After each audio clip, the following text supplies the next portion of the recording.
할렐루야. 오늘 말씀의 본론에 들어가기 앞서 이 비유를 해석하고 삶에 적용함에 있어서 조심해야 할 것에 대해 말씀드립니다. 이 비유는 잘못하면 오해하기 쉬운 그런 어떻게 보면 난해한 비유라고 할 수 있습니다. 히브리 대학의 플루소 교수가 예수님의 비유 가운데 3대 스캔들 비유라고 말하는 것이 있는데, 불의한 재판관의 비유, 불의한 이웃의 비유, 그리고 이 불의한 청지기의 비유를 꼽았습니다. 등장하는 주인공들 모두 부끄러운 사람들입니다. 그리고 이러한 주인공들이 등장은 비유에 대한 오해를 불러 일으킬 수 있고, 예수님이 전하시고자 하는 메시지가 바로 전달되지 않을 수 있기 때문입니다. 그리고 이 비유들은 누가복음에만 기록되어 있습니다. 옛날이나 지금이나 불의한 청지기의 비유에 등장하는 청지기처럼 행동한다면 그는 분명 쇠고랑 차고 감옥에 가야 할 것입니다. 누가 주인에게 파면당했다면 그 사람은 자신의 일을 정리하여 후임자에게 인계하고 조용히 나가야 할 것입니다. 그런데 예수님의 비유에 등장하는 청지기는 이미 자신의 권리를 잃어버렸음에도 불구하고 나중에 저들에게 도움을 받으려고 어떡합니까? 기름 100말 빚진 자에게 50이라 쓰라 하고 밀 100석 빚진 자에게 80이라 쓰게 하여 빚을 탕감해 준 것입니다. 이것은 거의 500데나리온, 그러니까 당시 노동자의 임금은 하루 일당이 한 데나리온이니까 약 2년치에 해당하는 큰 돈인데, 그것을 주인 허락도 없이 탕감해 줌으로써 주인에게 엄청난 손실을 입혔기 때문입니다. 주인의 재산권을 침해하였고 빈 문서를 고친 것이니까 공문서 위조 혐의가 있다고 말씀드릴 수 있는 것입니다. 그런데 이 부에 정말 놀라운 것은 그가 한 일이 아닙니다. 그의 한 일을 알게 된 주인이 그를 칭찬하였다는 것입니다. 본문 8절 앞소절입니다. 주인이 이 옳지 않은 청지가 이를 지혜 있게 하였으므로 칭찬하였으니, 어떤 이들은 이 일을 위기를 슬기롭게 대처해서 칭찬을 받은 것으로 이해하기도 하고, 돈을 쓰는 데는 세상 사람들이 빛의 아들들 곧 예수 따르는 사람보다 더 지혜롭다는 말로 해석하기도 합니다. 그렇지만 여전히 예수님께서 불의한 재물에 충실해야 한다고 하시는 것과 불의한 재물로 친구를 사귀라는 말을 어떻게 이해하는지에 대한 어려움이 있습니다. 그래서 여러 가지 오해를 낳기도 하고, 그래서 그런 말들을 또 이제 곤란하니까 또 잘 하지도 않는 그런 이야기입니다. 저는 누가복음을 기록한 누가가 하나님에 대한 잘못된 이미지를 줄 수 있음에도 불구하고 다른 복음서의 기조와 다르게 이 비유를 복음서에 포함시킨 것은 이것을 통해 전달하고 하자는 분명한 메시지가 있다고 믿습니다. 예수님께서 이 비유를 통해 말씀하시는 그리스도인이 세상을 살아감에 있어 필요한 두 가지 삶의 자세에 대해 누가복음 16장 1절에서 13절을 본문으로 너희는 이렇게 살아라 라는 제목으로 전함으로 은혜를 나누도록 하겠습니다. 예수님께서 세상에서 살아가는 교회에게 주시는 첫 번째 메시지입니다. 하나님을 섬기면서 세상에서 빛으로 소금으로 살아라. 따라해봅시다. 하나님을 섬기면서 세상에서 빛으로 소금으로 살아가십시오. 세상에서 빛으로 소금으로 살아가십시오.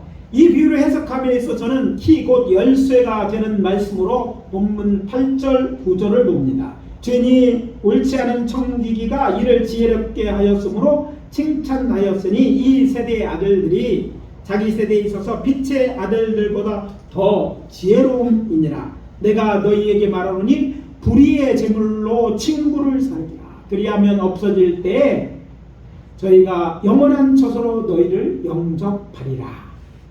이 말씀을 올바르게 해석하기 위해 우리가 생각해야 할 것이 있습니다.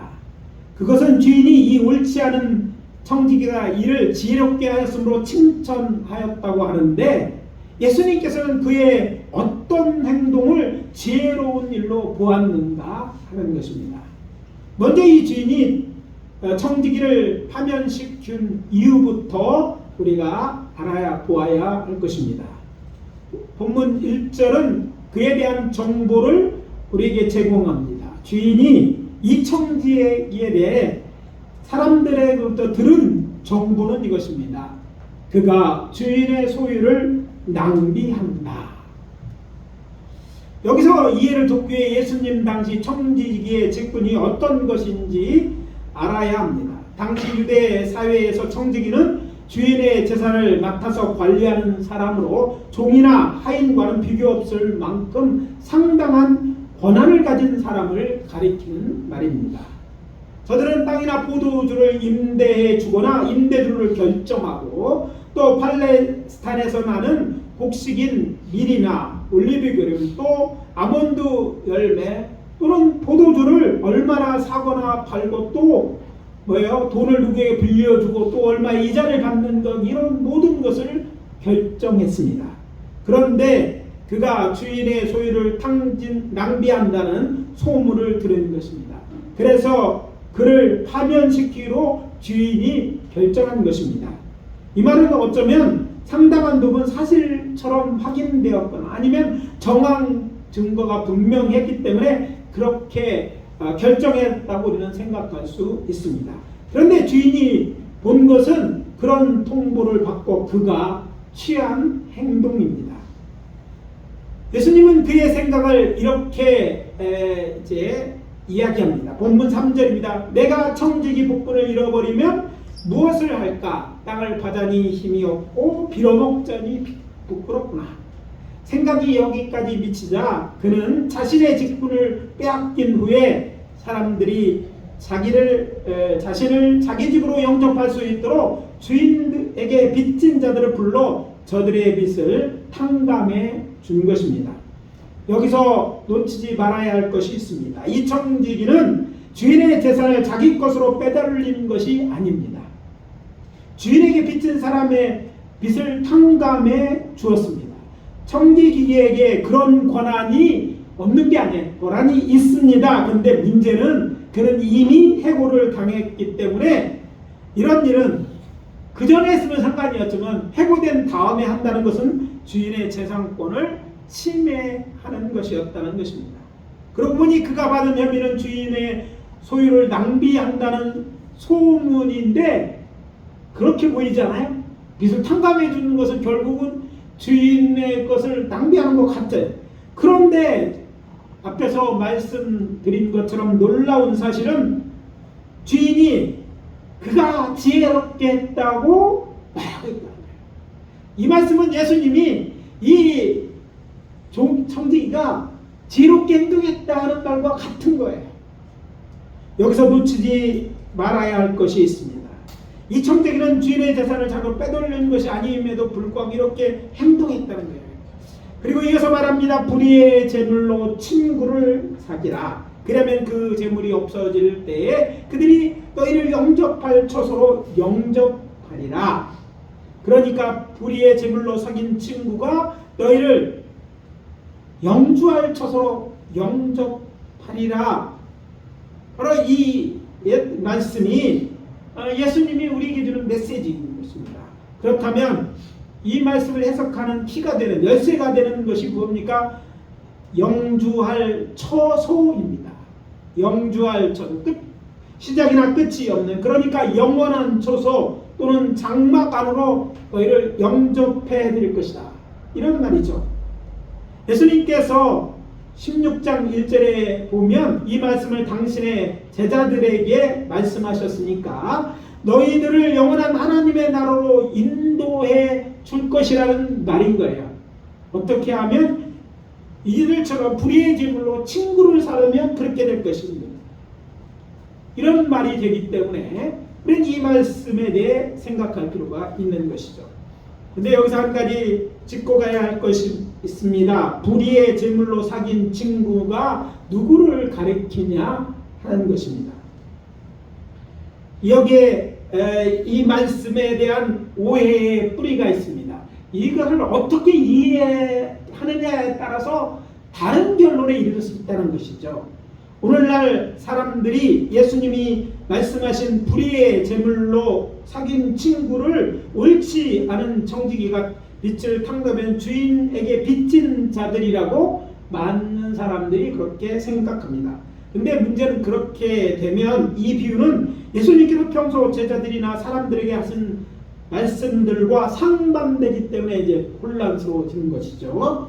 그런데 놀라운 사실은 이 이야기를 들은, 이 비유를 들은 예수님의 제자들의 태도입니다. 이야기를 듣고 있던 예수님의 제자들 중 어느 누구도 예수님의 이 말씀에 반박하거나 질문하지 않았다는 거예요. 옛날에 한 말씀하고 다르지 않아요? 이상한데요? 무슨 말입니까? 물었어야 돼. 우리가 봐도 이 말씀 이상하잖아. 불의한 제물로 예수님이 악당도 아니고 전혀 이전에 가르친 것과 예수님의 상과 다른 것인데도 아무런 이의를 제기하지 않았다는 거예요. 거기에는 우리는 알 수 없지만 저들은 알고 있는 비밀이 숨겨져 있습니다. 이 비밀의 문을 열어보겠습니다. 예수님께서 이 말씀을 하시기 전에 본문 8절에서 말씀하십니다. 주인이 옳지 않은 청지기가 이를 지혜롭게 하였으므로 칭찬하였으니 이 세대의 아들들이 자기 시대에서는 빛의 아들들보다 더 지혜로움이니라. 이 말은요, 저들이 들었을 때 예수님께서 불의의 제물로 친구를 사귀라고 하신 말씀의 뜻을 저들이 알았기 때문에 그렇게 행동했다는 것이죠. 세상의 아들들과 빛의 아들들, 예수님께서 이 두 부류의 사람들을 비교하셨는데 그때나 지금이나 세상의 아들들은 세상에 속한 사람들을 지칭하는 보편적인 표현입니다. 그렇지만 빛의 아들은 다르죠. 이 빛의 아들은 특별한 사람들을 지칭하는 용어입니다. 사도행전이나 바울은 예수를 따르는 사람들을 빛의 자녀라고 불렀습니다. 그것은 세상에 비치신 하나님의 자녀이기 때문입니다. 그러나 주의해야 될 것이 있습니다. 예수님께서 이 말씀을 하실 때는 있던 청중들, 곧 예수의 제자들은 빛의 아들들이란 예수님의 말씀을 들으면서 다른 사람들을 떠올렸기 때문입니다. 그들은 다름이 아닌 에세네파 사람들입니다. 예수님이 사역을 시작할 때 네 종류의 지파가 유대에게 있었어요. 우리가 잘 아는 사두개인들이 있었고 바리새파 사람들이 있었고 여기 언급된 에세네파라는 열심당원들이 있어요. 이게 네 종파인데 그 중에 잘 알려지지는 에세네파 사람들이 있었다는 거예요. 바로 이들을 빛의 아들들이라고 말한다는 것이죠. 많은 분들이 1947년 사해 근처 동굴에서 발견된 사해사본에 대해 들어보셨을 것입니다. 사해사본은 그들이 함께 공동체 생활을 하던 곳에서 발견된 문서 중 하나입니다. 저들은 세상 종말이 다가올 것을 믿고 메시아를 기다리며 광야로 나가 따로 공동체 생활을 하면서 금욕 생활을 하던 사람들입니다. 저들은 모든 이제 재산을 공동체에 헌납했기 때문에 사유 재산이 없었습니다. 또 공동체 재산은 필요에 따라 자신들의 필요에 따라 사용하였습니다. 그들의 중요한 가르침 중 하나는 그들만이 하나님께 속한 빛의 자녀들이며 다른 모든 사람들은 어둠의 자식들이고 자기들만 구원될 거라고 믿었고 다른 모든 사람들과의 모든 관계를 끊고 단절된 생활을 하였다는 것이죠. 그들은 다른 사람들과 아무런 거래도 하지 않았습니다. 예외적인 경우 현찰로 거래하는 것 빼놓고 바깥 세상에 속한 것은 아무것도 먹지도 않고 마시지도 않았어요. 그러니까 사회 그 광에 아무도 없는 거 자기네들끼리만 농사짓고 자기네들끼리만 살았어요. 그리고 누구만 자기들만 구원받는다고 생각했다니까요. 그러니까 자기들은 빛의 자녀고 다른 사람들은 제사장 이거 다 어둠의 자식이야. 이렇게 믿었어요. 저들이 보기에 세상 사람들 어둠의 자식들은 사람들이 사용하는 재물을 모두 저들은 불의의 재물로 여겼던 것입니다. 그래서 예수님이 말씀하신 불의의 재물이라는 얘기를 들었을 때 저들은 에세네파 사람들을 생각했다는 얘기죠. 저들의 훈육 규범에는 이렇게 되어 있습니다. 누구든지 우리 공동체에 들어오려는 사람은 빛의 자녀들을 사랑하고, 그러니까 우리만 사랑해야 된다는 얘기죠. 그리고 어둠의 자식들을 미워할 것을 맹세해야 됩니다. 근데 여러분 아시는 것처럼 원수를 미워하라는 가르침은 구약 성경 어디에도 나오지 않습니다. 저들은 성경을 펴고 읽었어요. 사회사본을 옛날 우리가 알고 있는 이 사회 같은 옛날 사본에 그것을 보면서도 이것을 해석할 때 거기서 말하는 모든 것들은 자신들을 위한 거지 다른 사람들은 아니라고 생각했다는 거예요. 다시 말씀으로 돌아가서 그렇다면 예수님의 말씀을 그의 제자들은 어떻게 들었을까요? 세상 사람들이 옛날 사람들보다 더 지혜롭다는 말씀으로 이 말씀을 들었을 것입니다. 그리고 불의의 재물로 친구로 사귀라는 말씀은 에세네 사람들처럼 살지 말라는 예수님의 가르침으로 이해했을 것입니다. 그리고 에세네파 사람들에게는 너희는 다른 사람들과 좋은 관계로 살아야만 메시아가 오시는 세상 끝날에 너희도 영생을 얻게 될 것이라는 메시지입니다. 그렇다면 이 말씀이 오늘 우리에게 주는 메시지는 무엇입니까? 세상을 떠나 모든 사람들과 관계를 끊고 신앙 공동체를 이루어 너끼리만 교제하며 살아가는 것이 하나님의 뜻이 아니라는 것이죠. 많은 분들이 1992년 다미 선교회가 다가올 미래를 대비하라 하면서 취한 행동을 기억하실 것입니다. 그때 제가 유학 중에 했는데 미국 학생들이 깜짝 놀랐어요. TV 봤느냐는 거예요. 무슨 TV 했더니 TV에 한국에서 흰옷 입고 다가올 미래 준비한다는 그 광경을 다 보고 깜짝 놀라 학교가 발칵 뒤집히는 거예요. 예언자의 소리나 선지자 소리. 그럼 한국에 난리 났지 않아요? 어떻게 했습니까? 다니던 직장, 심지어는 군대에서 탈영해갖고 거기 모여서 흰 것을 입고 막 찬양하고 재림한다는 그날까지 기다리는 것을 보시지 않았어요? 안 보신 것 같아요. 표정들이. 제가 보면서 그걸 켜고 깜짝 놀랐어요. 근데 제가 보면서 무슨 생각이 처음에 딱 들었을 거예요. 여러분 혹시 저 같은 생각을 했는지 모르지만 입으려면 좀 이렇게 새하얀 좀 깨끗한 걸 입든지 내가 볼 때는 그 생각이 들더라고. 아니 우주복을 입든지 하늘로 올라갈 거라면 저렇게 광목대기 같은 거 입고 그거 치고 기다리는 게 너무 무서웠던 거예요. 그런데 이런 우스운 행동 같은 걸 취하는 들이 옛날에 있고 지금도 있고 앞으로도 있을 것입니다. 그러니까 이 말씀은요, 그런 행동 하지 말라는 거예요. 너희들이 따로 사는 것, 이것이 하나님의 뜻이 아니라는 게, 그곳에 생명이 있다는 게 아니에요. 이것이 교회에게 오늘 교회가 들어야 돼. 오늘날 보면 하나님의 메시지, 선지자 메시지라며 심지어 목회자들까지 막 흔들려요. 성경 말씀과 비교해서 이걸 아닌 걸 판결해야 되는데 같이 따라간다니까. 여러분 이런 일이 또 있을 수 있다는 거예요. 그러나 오늘 이 말씀 예수님이 이미 하셨어요. 그런 것은 하나님의 메시아를 기다리는 그런 자세가 아니라는 거예요. 주님의 메시지는 세상에 있어요. 내일 종말이라도 사과나무를 심는 것처럼 오늘 우리가 할 일을 하면서 주의 오심을 기다리면 주께서 오실 때 우리가 들려 올라간다는 거예요. 이미 하신 말씀입니다. 너희는 세상을 떠나라는 얘기가 아니죠. 성자이신 예수님께서 세상 사람들을 사랑하사 저들을 구원하기 위해 인간을 몸을 입고 오신 곳이 세상이에요. 세상은 우리가 생각하자면 깨끗했던 적이 없어요. 타락한 이후에. 그런데 그 죄악 많은 세상에 오셔서 저들의 죄를 지고 십자가에 달려 돌아가심을 저들을 구원할 길을 만드셨지 않았습니까?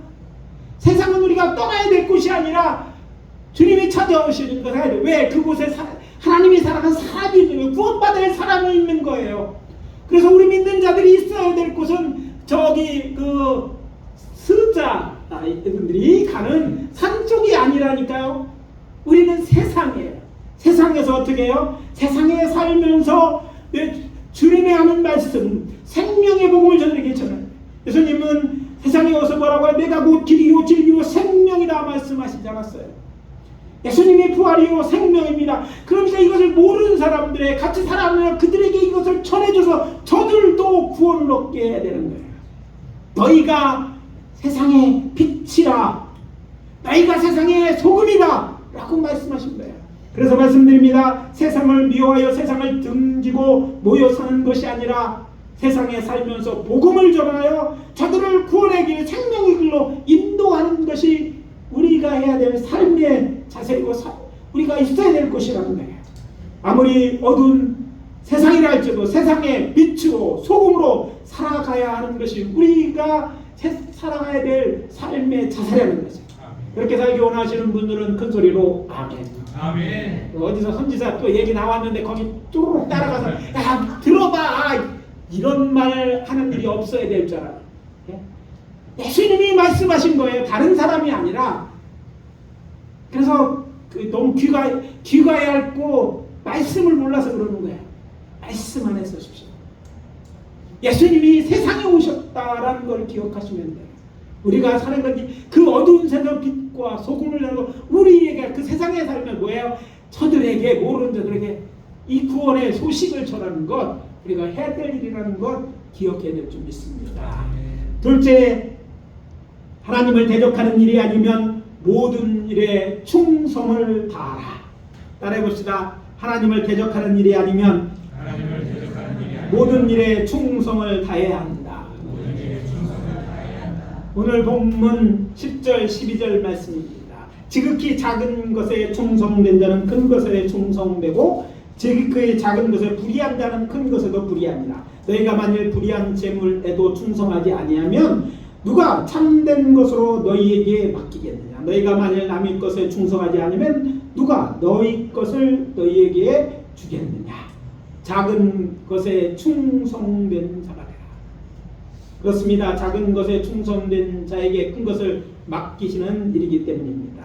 이런 이치는 나라나 기업, 작거나 큰 일이나 작은 일을 맡길 때 통치자나 사장, 관리자가 동서고금을 말려 사용하는 그런 방법입니다. 크게는 국가, 기업, 작게는 장사지를, 그러니까 사업이나 사업장 관리의 ABC, 곧 기본 원리입니다. 그런데 이 말씀을 누가 하고 계십니까? 예수님, 우리 주님이 하고 계십니다. 그러니까 이 말은 만유의 주제이시오 왕 중의 왕이시오 다시 오시는 왕이신 예수님께서 이 말씀을 하고 계시는 것입니다. 그리고 앞에서 저는 불의의 제물로 친구를 사귀라. 그러면 그 제물이 없을 때도 영주할 처소로 영접하려는 말씀, 주께서 당신의 제자들에 주셨다는 것은 뭐예요? 영원한 하나님에 들어가기 위해 저들이 해야 할 일을 불의한 재물 곧 돈을 이용하게 사용하여 친구를 사귀라는 말이라고 말씀을 드렸습니다. 그러니까 이 말씀은 에세파 사람들에게 다른 사람들과 단절된 삶을 살지 말고 그들과 좋은 관계를 갖고 살아야 한다는 가르침이라고 말씀드렸습니다. 특히 주의 재림을 기다리는 자들에게 이 말씀은 주의 재림을 어떻게 준비해야 하는지에 대한 통찰력을 줍니다. 주께서 우리에게 맡기신 재물이나 재능 충성스럽게 이것을 잘 사용하라는 거예요. 이것이 정말 그런 의도에서 예수님이 당신의 제자들에게 하신 말씀인지 확인 들어갑니다. 요한복음 15장 13절에서 15절을 보면 예수님은 당신의 제자들을 친구라 불렀음을 알 수 있습니다. 사람이 친구를 위하여 자기 목숨을 버리면 이보다 더 큰 사랑이 없나니 너희가 내가 명하는 대로 행하면 곧 나의 친구라. 이제부터 너희를 종이라 하지 아니하리니 종은 주인이 하는 것을 알지 못함이라. 너희를 친구라 하였느니 내가 내 아버지께 들은 것을 다 너희에게 알게 하였습니다. 예수님의 제자를 친구라 했어요. 뿐만 아닙니다. 사실 예수님은 그의 동생의 기간 동안에 유대인들에게 무엇라고 불렸습니까? 세리와 죄인의 친구라고 불렸습니다. 인자가 와서 먹고 마심에 너희 말이 보라 먹기를 탐하고 포도주를 즐기는 사람이요 세리와 죄인의 친구로다 하니 누가복음 7장 34절입니다. 아니 예수님께서는 나사로를 친구라고 불렀을 뿐만 아니라 당신을 잡으러 온 제사장이 보낸 사람들도 친구라고 불렀습니다. 어떤 분들은 이 부분은 뭐 성경에서 못 봤던 것처럼 느끼지만 마태복음 26장 50절 예수께서 이르시되 친구여 내가 무엇을 하러 왔는지 행하라 하시는데 이에 그들이 나와서 예수님을 손을 대어 잡는지라. 자, 그렇다면 돈으로 친구를 삼으라는 예수님의 명령이 예루살렘파 사람들에게 모든 사람들과 좋은 관계를 갖기 위해 곧 재물을 쓰라는 말입니다. 다가올 모레 곧 주님의 재림과 관련하여 불의한 종의 지혜를 칭찬하는 것이니 제자들 곧 교회에게 이것은요 주의 재림이 가까우니 지혜로운 자처럼 돈을 모으기만 하지 말고 너희를 위해서만 쓰지 말고 네가 아는 그 사람들 너희 공동체만을 쓰지 말고 뭐하라? 뭐예요? 어떻게 하냐? 세상 모든 사람들을 사랑하여 저들을 구원하는 대로 사용해라. 저들의 어려운 것들을 도와주고 하라는 이런 말씀인 거예요. 그래서 불의한 재물은 한마디로 하면 재물이라고 불의한 저들이 생각할 때 세상 사람들이 쓴 돈을 의미하고 그래서 이 말은 이런 말이라는 것이죠. 그런 맥락에서 예수님께서 지극히 작은 것에 충성된 자가 되라는 말씀과 이어지는 12절에서 예수님께서 너희가 만일 남의 것을 충성하지 않으면 누가 너희 것을 너희에게 주겠느냐는 말씀하신 것은 다른 사람의 재물에 충실하지 않으면서 곧 잘 사용하지 않으면서 주께서 너희에게 재물을 돈을 맡기겠느냐는 말씀인 것이죠. 그러니까 마태복음 25장 14절에서부터 30절에는 달란트 비유나 누가복음 19장 11절에서 20절 나오는 열 문화의 비유처럼 주인이 종에게 맡긴 물건을 잘 사용하는 자, 즉 작은 것에 충성된 종에게 어떤 사람, 또 귀인이라고 표현된 들이 나중에 뭐예요? 그들에게 뭔가 잘 충성된 대로 내가 더 큰 것을 맡기겠다고 하셨다는 이 말씀과 같은 맥락이에요. 우리에게 맡겨진 재물, 사람들은 보통 그래, 저는 많이 주나 조금 전에 감추는 거, 이런 것이 하나님이 원하시는 거예요. 무엇을 맡았든지 이게 세상에서 맡기든지 주가 맡기든지 그것에 충성하면 더 큰 것을 맡긴다는 것이죠. 그래서 여기서 우리에게 주는 교훈이 있습니다. 우리에게 가진 재능이 또 재물이 뭐 각자가 다를 거야. 그러나 작고 큰 것이 중요한 게 아니야. 내게 이것을 하나님이 맡기셨다면 내게 주기에 갔다는 이것을 잘 사용하면 우리의 주인 되시는 주께서 더 큰 것을 맡기겠네. 내가 그것을 정말 선한 일에 하나님 기뻐하는 일에 사용하면 네가 생각하는 것 더 주겠다라는 얘기예요. 근데 많은 사람은 우리는 조금밖에 안 줘요. 저 사람은 저렇게 나는 요만큼밖에 안 주냐고 화나고 그것 때문에 감춰두고 아무것도 안 하는 거예요. 그래서 복을 못 받는 거예요. 사람들이. 이 영적 원리를 깨달으라는 거예요. 하나님께서 우리에게 재물과 우리에게 건강 주시기 원합니다. 근데 건강 줘서 재물을 줘서 뭘 했는데 결국 너 자신만을 위하고 너의 쾌락만을 위하여 살고 너의 욕심만을 채우여 산다면 내가 너에게 더 주는 것이 너에게 화가 되는데 왜 주겠느냐는 이런 말씀인 거예요. 여러분 가진 것이 무엇인지 주께서 주신 것이 있다면 감사함으로 여기고 그것을 정말 하나님의 기뻐하는 일에 사용해 보세요. 쓰라는 거예요. 돈은 갖고 있으라는 거죠. 어차피 내 거 아니에요. 내가 살아보니까 여러분들 그렇게 느끼실 거예요. 쓰는 것만 내 거더라고요. 갖고 있으면 내가 안 해도 없어지는 게 아닌데 죽으면 다 가져가더라고요. 우리 자식이 가져가는 게 아니라 국가에서 가져가고 누가 다 가져가요.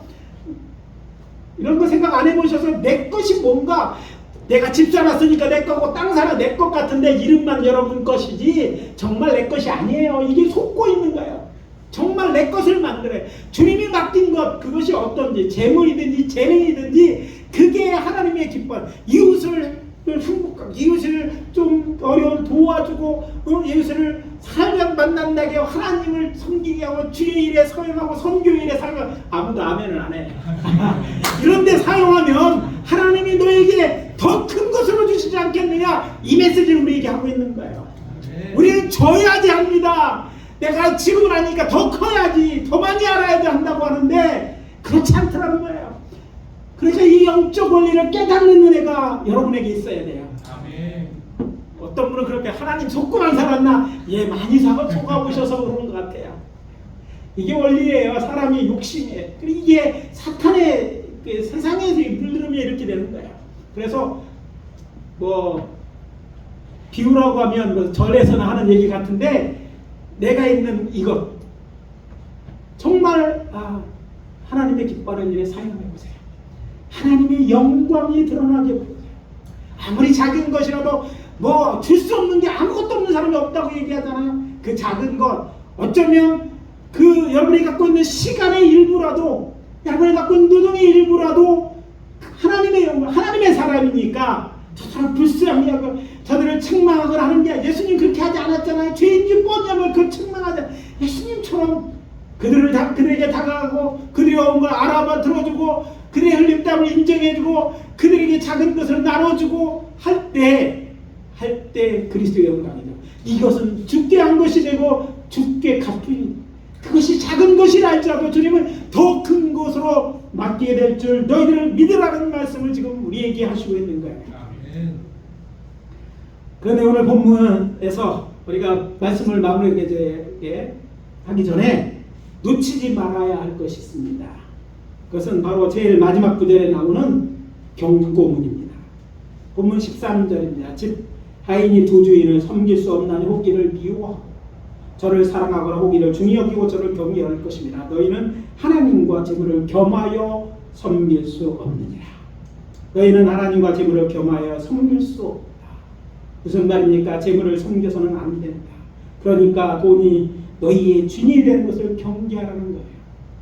이게 돈이 갖고 있는 아주 놀라운 힘입니다. 많은 사람이 여기에 무너져요.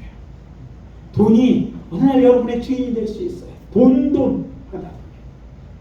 우리는 이번 오늘 말씀을 깊이 묵상하면 큰 은혜가 있습니다. 오늘 본문에 대한 그 유대인들의 이해를 통해서 이 말씀을 드렸는데, 그것들이 여러분들에게 도전이 있기를 원합니다. 그래서 여러분 달게 살십시오. 이전까지 어떻게 살았던지. 이제는 하나님께서 여러분에게 건강이든지 재능이든지 재물을 맡기신 것으로 알고 주의 선한 일에 사용되는 것을 기쁨으로 알고 사용하시기 바랍니다. 큰 것으로 분명히 맡겨주시고 착하고 충성된 종이라 인정하실 것입니다. 그리고 돈이 나의 주인이 아니고 하나님이 주인인 것처럼 행동하고 말하고 하나님의 영광을 위해 사십시다. 아멘. 사도 바울은 그의 믿음의 아들 디모데에게 편지에서 이것을 다루고 있습니다. 돈을 사랑함이 일만하게 뿌리가 되었나니 이것을 탐내는 자들은 미혹을 받아 믿음에서 떠나 많은 근심으로 자기를 찔렀더라. 디모데후서 6장 10절입니다. 교회를 향한 말씀인 거야. 많은 사람들이 세상으로 나가 다시 돌아갔는데 뭐예요? 돈을 사랑하다 그랬어요. 그리고 교회에서조차 요새 돈 얘기를 합니다. 세상 사람들은 얘기 참 슬픈 얘기예요. 성경은 부유하다는 이유만으로 부자를 정죄하지 않습니다. 재물이 얻는 것 자체를 죄라고 선언하지도 돈이 모든 낙의 뿌리라고도 말하지 않습니다. 대신 성경은 재물을 얻을 능력을 주시는 분이 하나님이라고 말합니다. 그러면서 돈을 사랑하는 것이 악의 뿌리라고 경고하고 하나님을 사랑하고 중히 여기라고 권면합니다. 하나님을 사랑해서 하나님을 주신 것으로 알고 그렇게 여러분의 재물을 사용할 때, 여러분의 건강을 사용할 때 입장 바꿔서 여러분이 하나님을 그런 자에게 상 주시고 그런 걸 맡기지 않겠어요. 이제 오늘 말씀 정리합니다. 사랑하는 성도 여러분, 여러분은 사도 요한이나 바울이 말하는 것처럼 빛의 아들들입니다. 하나님을 선교해서 세상에서 빛으로 소금으로 살아가십시오. 죄제림이 가까울수록 그리 하십시오. 하나님을 대적하는 일이 아니라면 작은 일이든지 큰 일이든지 모든 일에 충성을 다하십시오. 우리 지금 다시 오실 때 그렇게 지혜롭게 세상을 살아가시를, 그때까지 그렇게 살아가시기를 예수 그리스도 이름으로 축원합니다. 아멘. 기도합니다. 아버지 하나님, 주의 은혜와 사랑을 감사합니다.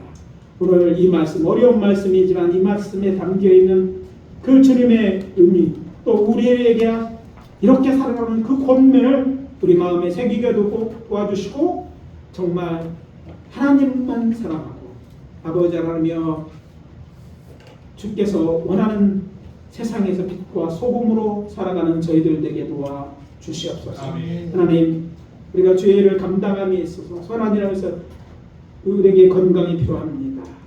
아버지 하나님이여 재물도 필요합니다.